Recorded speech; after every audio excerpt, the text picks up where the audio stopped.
So I'm just going to go here and create the ad here. So let's just call it ad 1 for now. We can always change the name.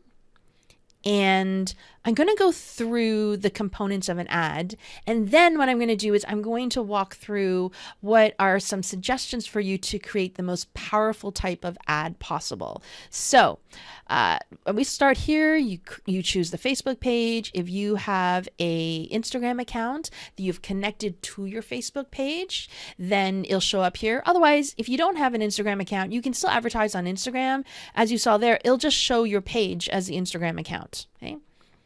There's a couple of different types of ads. The one that we're going to do right now is the single image. You can definitely do a video. A carousel ad is a type of ad where you're adding in several different, they have almost like these little cards that they put in. And let me just select an image so you can kind of see what it looks like here. So here, and then you can just do another card. And so what happens is you see these in the newsfeed and you can just kind of swipe to go to all the different cards. So that's another type of one. And then collection, goes into what they call an instant experience. So you're actually creating a landing page inside of Facebook, but we're not going to use that one today. We're just going to create a nice, simple campaign just to get you up and running. If you do have existing post that you want to use, you can do this and go select post. This is a little secret that pros use. I'll show you. Actually, I'll talk about it in the optimization and the pro tips, but you can choose a post here from your existing Facebook page or your Instagram account and use that. And if you have the post ID, you can enter it in, but we're just going to do it from scratch here. And let's go down here. So under image, you're going to select your image and it even tells you the optimal size. They're going for square now. So we're going to pick a square image. Let's just pick one here. I'm just going to pick one. Now notice the image I picked is rectangular. It's not square. So I can put here automatically crop to square and it'll do it for me. I do find I get better results if I create the image exactly how I want in square and upload it, but you can't always have that. You can also choose crop in image here, which is helpful, and you can actually move it around. So maybe, Facebook decided from here the best cropping was this. Maybe I want to move it over a little bit. Or I want to do it over here, or maybe I want to do this. So I can actually do this and then I can go save and it'll save that cropping for me. And they also have a little tool here if you want to, create a very simple video, which is kind of cool.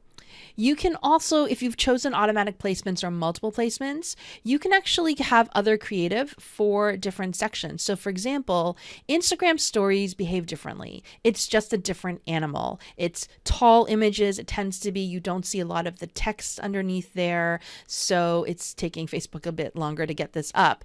So what you may want to do is you may want to create your own tall image and upload it here and say, hey, just use this image for the Facebook stories. But what's really cool here, I think, is that Facebook gives you some options here. So you can choose how you want it to look. And so that's actually kind of nice. It helps you with the design here. Isn't that nice? So you can put your headline and the text inside of there and it'll show up. And I think that that's super helpful. They didn't used to do this for us before.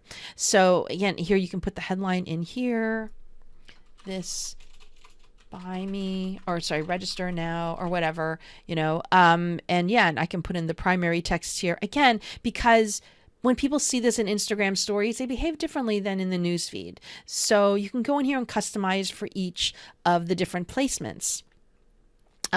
You can also leave it as well. So again, like I said, I like to keep things nice and simple. And many times I'm just putting in a square image and just letting it go. When I want to refine things, then I might go in there and start to customize the different placements. But this is perfectly fine. I've gotten some really, really great results just using an image there.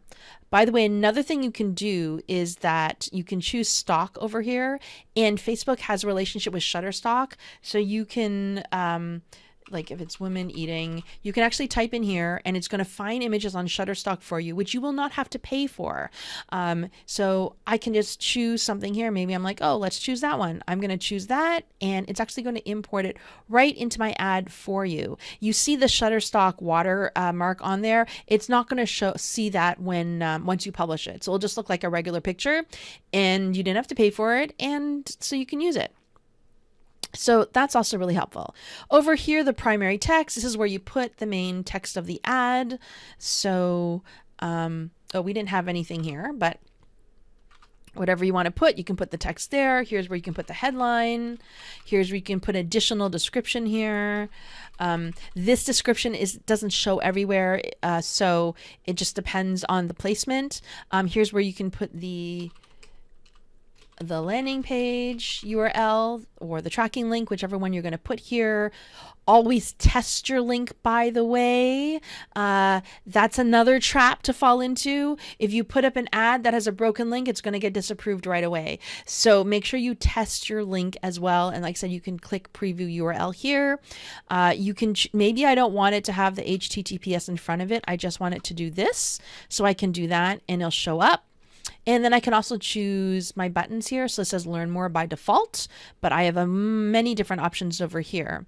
Note that if you choose no button, and it says here, some placements require a button. So if you choose no button, then it's just going to default to learn more. So just keep that in mind, okay? So you may want to put sign up and keep a button just for that, okay? And I don't usually choose languages. Here's another thing. Some types of ad types, by default, it turns the pixel off. I have no idea why, it just does. So always, always, always double check that your Facebook pixel is turned on. That's another rookie mistake. So make sure you check that, because like I said, sometimes it's off and then you're running your ad and then you're spending money and you're not allowing the pixel to gather enough data to it. So always make sure you double check that the pixel has been activated over here. And that's how you run your ad. And then you can click publish.